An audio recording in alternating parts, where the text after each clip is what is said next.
3-1 से किसी को शिकायत होनी नहीं चाहिए। 4-0 की हमने मुकम्मल कोशिश की।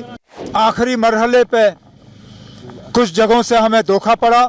जिन लोगों ने धोखा दिया उनके नाम तो अब लगभग हर कोई जानता है। एक भी नेशनल कॉन्फ्रेंस का वोट दाएं बाएं नहीं गया। तमाम वोटर जो हैं उन्होंने अपने पोलिंग स्लिप जो हैं हमारे चीफ एजेंट को दिखाए। अच्छा होता अगर इन लोगों की हिम्मत होती कि वो खुलेआम कहते कि हम बीजेपी की मदद करना चाहते हैं। 3-1 से किसी को शिकायत होनी नहीं चाहिए। 4-0 की हमने मुकम्मल कोशिश की, लेकिन जैसे मैंने कहा अपने ट्विटर के पोस्ट पे कहा, आखिरी मरहले पे कुछ जगहों से हमें धोखा पड़ा। जिन लोगों ने धोखा दिया उनके नाम तो अब लगभग हर कोई जानता है। मैं यहाँ ज़रूरी समझता नहीं हूँ उस चीज़ को दोहराना, लेकिन अफसोस की बात है। मैं उन तमाम लोगों का शुक्रिया करता हूँ, खासकर कांग्रेस और बाकी साथियों का, जिन्होंने नेशनल कॉन्फ्रेंस के हक़ में वोट डाला, जिन्होंने आखिरी मरहले पे हमें धोखा दिया। उसके लिए अफसोस है, लेकिन अपनी जगह मुझे इस बात की तसल्ली है कि एक भी नेशनल कॉन्फ्रेंस का वोट दाएं बाएं नहीं गया।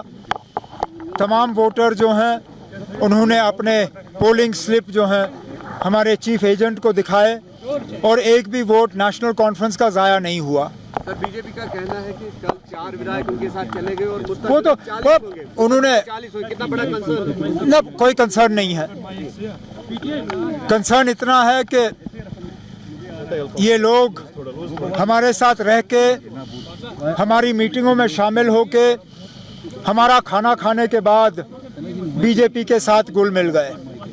अच्छा होता अगर इन लोगों की हिम्मत होती कि वो खुलेआम कहते कि हम बीजेपी की मदद करना चाहते हैं, जिस तरह हमारे हंदवाड़ा के एमएलए ने किया। वो बीजेपी के खिलाफ वोट डालना नहीं चाहता था, अब बड़े बड़े रील निकाल रहा है प्रोफेसर की तरह, लेकिन उनकी कोई मजबूरी थी, जिस मजबूरी के बुनियाद पे वो बीजेपी को जो है नुकसान नहीं पहुंचाना चाहता था, तो उसने खुल्लम खुल्ला इलेक्शन जो है उसको बॉयकॉट किया, वो एब्सटेन कर गए। लेकिन जिन लोगों ने चोरी छुपे बीजेपी की मदद की, उनको अब हिम्मत होनी चाहिए, खुलेआम आके कहें कि हाँ जी हमने या तो बीजेपी के हक में वोट डाला या बीजेपी को फायदा पहुंचाने के लिए हमने अपने वोट को जो है खराब किया। आप पीडीपी को थैंक्स करना चाहेंगे? जिन्होंने हमें वोट दिए, जिन्होंने नेशनल कॉन्फ्रेंस के उम्मीदवारों की कामयाबी के लिए मेहनत की, मैं उन सब का शुक्रिया करता हूँ।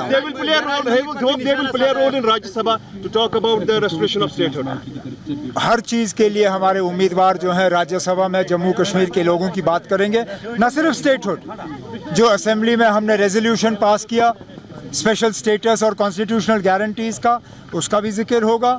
बाकी जो जम्मू कश्मीर के मसले मसाइल हैं उनका भी जिक्र होगा।